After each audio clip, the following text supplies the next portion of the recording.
Hello, you wonderful people, and welcome to another episode of Crime Centric. This being a show where I talk about crime dramas that I watch. For today's episode, I'm going to talk about the latest episode of Bull. So in this episode, we have a very interesting episode where this guy who basically testified against this big company that was basically running a Ponzi scheme ended up getting killed while he was in witness protection. And it leads into this whole thing because his wife wants to sue the government because it's like they didn't step in to protect this type of thing. And it's kind of interesting because there's kind of a whole legality behind it. I forgot what it was exactly, like what was the term they used. I forgot. It was so interesting because basically it means like you can't sue the government without the government's permission, which is interesting because I feel like in the kind of the balance of things, what's the term I'm thinking of?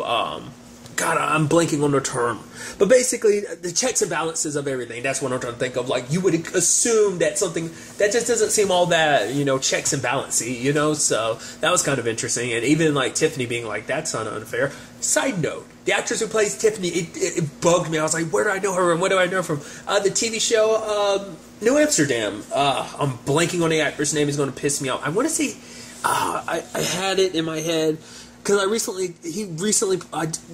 I talked about the movie Escape Room that came out this year. He's in it. One of the main, patients that he had was this girl, and this actress played her in New Amsterdam. Just kind of, long story short, I recently saw her in New Amsterdam, because I was like, why does she seem so familiar to me? And that's why I was like, interesting. I was like, hey. Which is an NBC show, which is also interesting because the actress who was on the opposite side of Bull and them in this court case and everything like that, I'm blanking on her character's name, but she's from the TV show Revolution. If you don't know, Revolution is like the science fictional show. It's sadly very short-lived. It only had 2 seasons, but she was in it. God, once again, it's a whole thing of her character was married to the. What's the dude's name? Is it Zach? That's the actor's name. He was in Falling Water. I'm already blanking on his character's name for Falling Water. Jeez, this is a whole mess. I do apologize. Once again, that's why I am terrible with names, especially after so long and stuff like that. I guess the files just kind of end up getting lost in my head or something like that.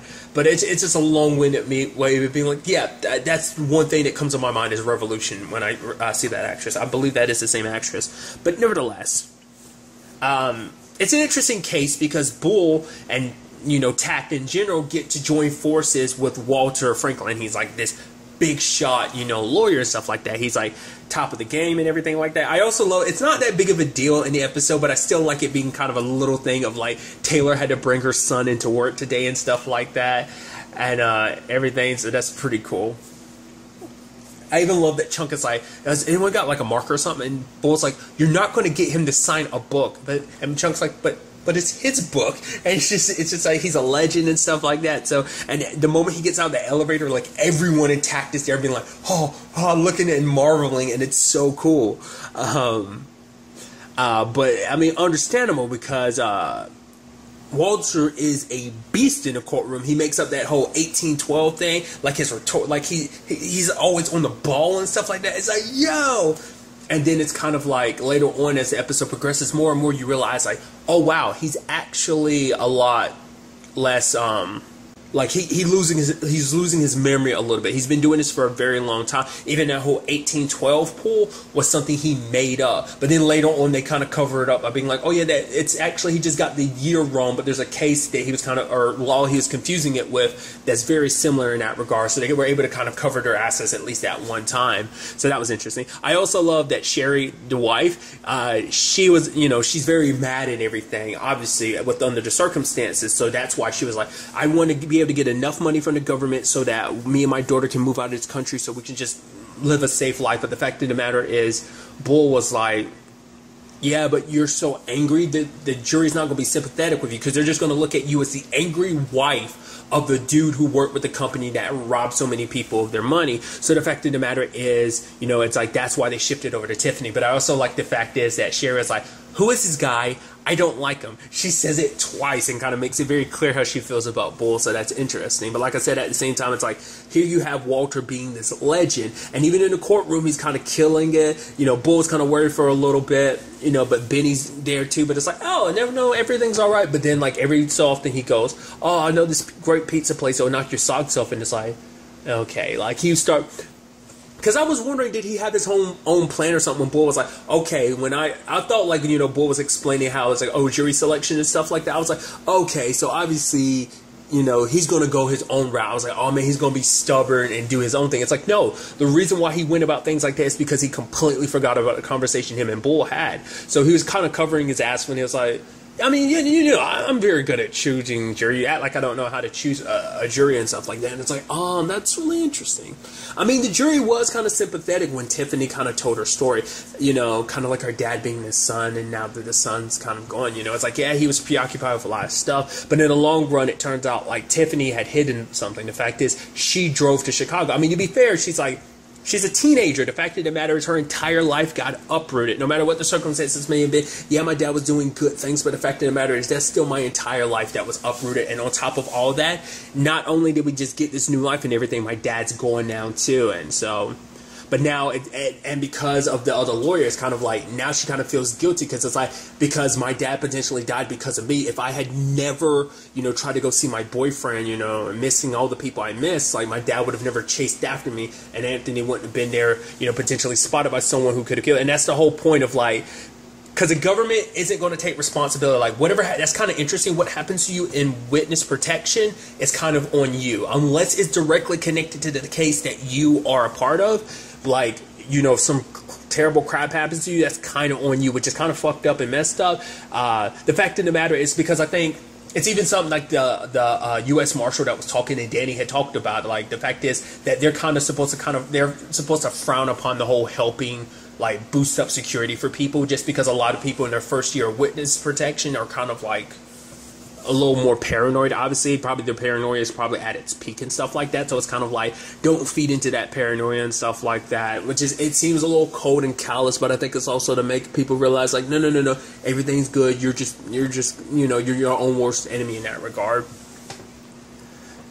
What's interesting, though, is kind of like the whole thing of like, oh, yeah, but why put him in a toll booth and stuff like that was what Danny was kind of getting. And it was like, oh, no, because, like, that's how witness protection works. So I was like, oh, I thought, like, that, is that kind of not just general knowledge or something like that? And then because basically it's like, we hide them in plain sight. That way, you know, which the moment he said that, I was like, oh, that's funny, because there's a TV show called In Plain Sight that was on USA that literally dealt with that. Like, you know, U.S. Marshals. It had Mary McCormick in it.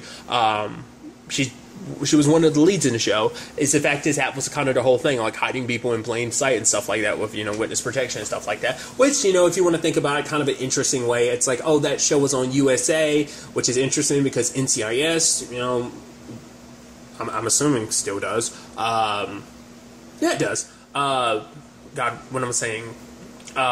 Syndicate on USA, which, you know, Michael Weatherly is a part of on Bull, part of NCIS, and now he's part of Bull. But to be fair, I'm pretty sure USA is under NBC, which kind of brings the whole thing back to, like, Revolution in a sense. Nevertheless, once again, me just going off my huge tangent, you know, just stuff like dots start connecting in your head like that is just kind of interesting.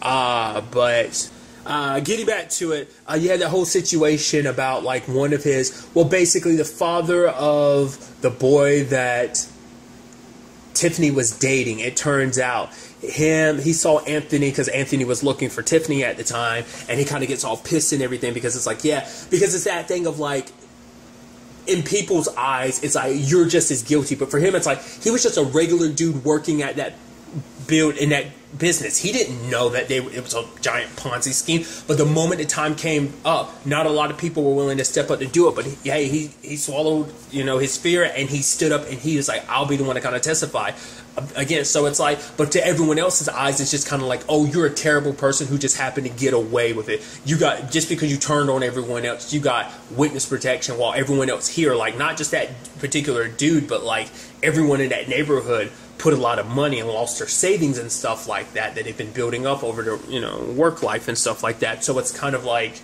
it's kind of sad that Anthony kind of had to suffer the brunt of that. But I guess that's kind of something that kind of comes with the territory of this whole situation. But that was kind of being pulled to kind of be like, oh, most likely, you know, it was kind of a public thing. You were shouting, the neighbors might have heard, so it could have easily been one of them that was there that potentially followed him back to Poughkeepsie and ended up killing him because of it, you know? So that's the whole situation. But then it turns out that this is all about the FBI agent, which is interesting considering that same FBI agent kind of helped Danny out. But the reason why he was kind of helping out in that regard is because it's connected to all of this. Because there's a dude named Ted Morris who's doing some shady stuff. And Anthony overlooked the accounts that this dude was doing some shady stuff in. So the FBI was like, hey, I want you to work with us, you know, to kind of, you know, be a witness. But Anthony was already kind of a witness in this other situation. And, like, you know, he wasn't, you know, willing to kind of bow out because obviously he was kind of focusing on his family's protection and stuff like that. This particular FBI agent kind of being, you know, very forceful and, you know, doing this, which would make his career if he took down Ted Morris, needed Anthony's help. So that's what this was all about. He wasn't trying to kill Anthony. He was just trying to scare him into helping, and just inadvertently ended up killing him. And I love the way, you know, Walter ended up kind of smacking it down in the courtroom. I love that Bull was kind of like, yeah, this is your witness. You don't want to deal with it. The last thing I want to do is put one of my people, you know, out here in your trenches, you know, based on one of your hunches and kind of a feeling, a guess of yours, one of your theories. But, like, obviously Bull was saying that because he wanted to light a fire under Walter so he can go in and basically kick ass and take names. Or take ass and kick names. What is that a reference to? That's a movie. Was it Deadpool? There's something that has that. I know it's a reference from something. I just don't remember what now. Jeez. Nevertheless, once again, another tangent. But lo and behold, everything did kind of work out in the end. We don't really know how much money they ended up getting. Maybe the government settled, whatever the case may be. But yeah, I mean, like, it kind of ultimately ended up working out in the end. It's kind of, once again, it's kind of sad, you know, in Walter's case, because it's like, you know, because even he realizes, like, his mind is getting a little slippery, because it's like, you know, don't worry, Bull, when the time comes, like, when it comes to us calling witnesses and doing all that stuff, I'll be ready. And Bull's like, you are great, you are a legend, you are my hero, but the fact of the matter is, we already did it, and yes, you did it masterfully, but you apparently don't remember. It's like, you know, for him, it's like, I'm getting old, and it's, you know, it's us, because you're a legend, you're so good at this, but the fact of the matter is, like, your mind is slipping. Not to a great degree. I'm actually surprised, because I thought his mind was going to slip a lot, where it's like, the moment Tiffany was giving her testimony and stuff like that, I was like, he's going to say or do something that's going to screw things up, especially when Bull was like, oh, I guess I was worried over nothing. The moment he said it, I was like, oh, I was going to, but it's like, no, afterwards, it's kind of when it showed up, but I thought it was going to be a lot more, but it seems like more so than often, his mind is a little clearer in other cases, but even if that was kind of interesting, he ended up falling asleep when everyone was kind of meeting up and everything, so. But luckily it all ended, you know, worked out in the end, you know, and even, you know, Walter's kind of like, yeah, I'm going to have to step back from all of this, but thank you guys for being here, part of this case, and they're like, dude, thank you for letting us be a part of, like, the awesomeness that is you, you know, so, overall, like, a very interesting episode, really good episode in that regard, so I'm very interested to see, you know, what the next episode has in store for us. But really, that's all I want to talk about. So the next one, meet, be happy, be safe, live life to the fullest, and enjoy it. Good day, and goodbye.